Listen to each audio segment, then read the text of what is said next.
main di sini. Pintar muter-muter nih. Film dulu. Halo, Mak. Saya bisa diceritain ini filmnya tentang apa, baik. Ustazah? Tayangin ya, kalau nggak ditayangin nih, terpotong doang. Ini produser mendengar semua kok nih, tayangin. Yang kayak Pak produser tayangin ya. Baik, assalamualaikum warahmatullahi wabarakatuh. Teman-teman semua, hari ini Masya Allah saya sedang nobar, nonton bareng film Merindu Cahaya Da Amstel. Setelah sekian purnama belasan tahun nggak pernah main film religi, alhamdulillah hari ini bermain lagi dalam sebuah film Islami yang syutingnya di Belanda pada saat itu 2 tahun yang lalu, yaitu pada saat sebelum corona di Belanda, pulang ke Indonesia langsung lockdown. Nah, film ini Masya Allah ya teman-teman sekalian, ada banyak cerita di balik layar film Merindu Cahaya Da Amstel. Film ini pada saat itu saya bersama suami di Belanda. Yang menariknya adalah teman-teman lainnya 1 bulan ada di Belanda. Karena saya adegannya tidak terlalu banyak sehingga saya 4 hari saja syutingnya. Sisa hari saya berbulan madu dengan suami teman-teman sekalian. Berarti dapat siapa tuh? Dapat Sulaiman. Nah, kayaknya yang diangkat ini nih, dapat Sulaiman. Kan ngerti caranya saya diangkat. Iya benar. Tapi Ustazah sendiri kayaknya senang untuk main film. Iya. Jadi dalam film ini, selama ini kan bertahun-tahun kebelakang kan memang akhirnya lebih fokus kepada aktivitas dakwah teman-teman sekalian. Sehingga yang menariknya juga kalau orang menawarkan saya main film atau sinetron pasti nggak jauh-jauh karakternya Ustazah juga. Sebenarnya dalam film ini karakternya juga Ustazah juga. Jadi kalau ditanya adakah kesulitan, ya nggak ada kesulitan karena saya memerankan sehari-hari apa yang saya lakukan. Tapi yang menarik dalam film ini adalah saya bersyukur dan berterima kasih karena saya diberi keleluasaan untuk mengisi dialog untuk peran saya sendiri.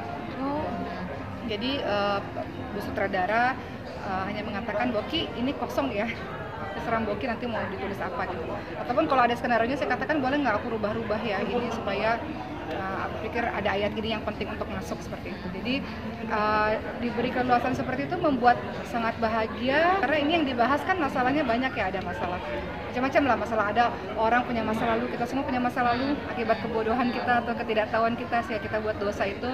Tapi semua orang punya kesempatan yang sama untuk masa depan yang lebih baik.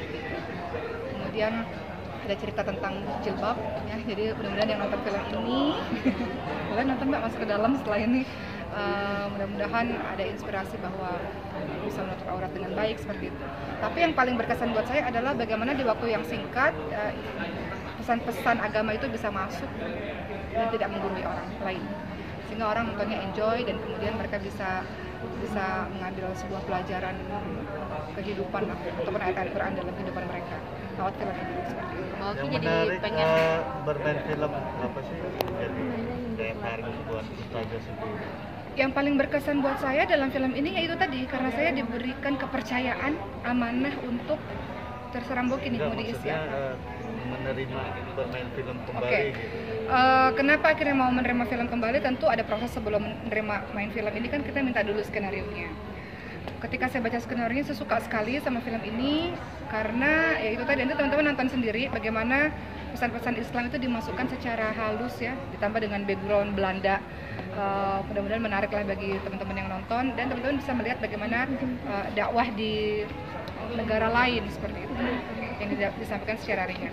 Nah, kenapa saya menerima film ini? Ya karena saya pikir ini momentum yang bagus karena kan agak susah ya kalau dakwah di masjid juga nggak semua orang mau datang ke masjid, nggak semua orang mau dengar kajian loh 2 jam gitu ya, nggak semua orang. Tapi lewat film yang dikemas secara apik, bagus dengan sinematografi yang bagus, pandangan yang bagus, saya bisa ngasih tahu dalam film itu tentang jilbab.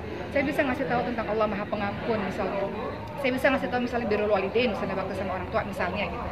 Jadi itu alasan kenapa akhirnya sekarang aktivitasnya setelah pernikahan Ricis kemarin ya, dan setelah operasi anak sekarang aktivitasnya jadi banyak nobar kemana-mana untuk mempromosikan film ini seperti itu. Selama Jadi di Belanda kemana aja, Oki? Nah selama ke Belanda kemarin 4 hari, syutingnya 4 hari doang loh saya.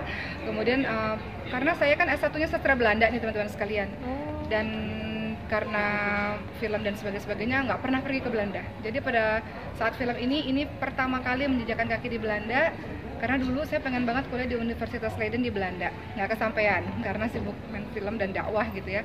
Akhirnya nggak kesampaian. Jadi kemarin selama di Belanda ya sama suami jadi bulan madu lagi. Kita tuh hampir nggak, bulan madunya zaman dahulu kala ya, karena kita sama-sama sibuk. Jadi ketika di Belanda ya akhirnya teman-teman sibuk syuting ya akhirnya kita jalan-jalan di Belanda, explore kampus-kampus. Kita lihat mungkin suatu hari nanti diberikan rezeki ada anak kita yang bisa sekolah di sini seperti itu. Kaki kalau untuk perannya sendiri kan dari dulu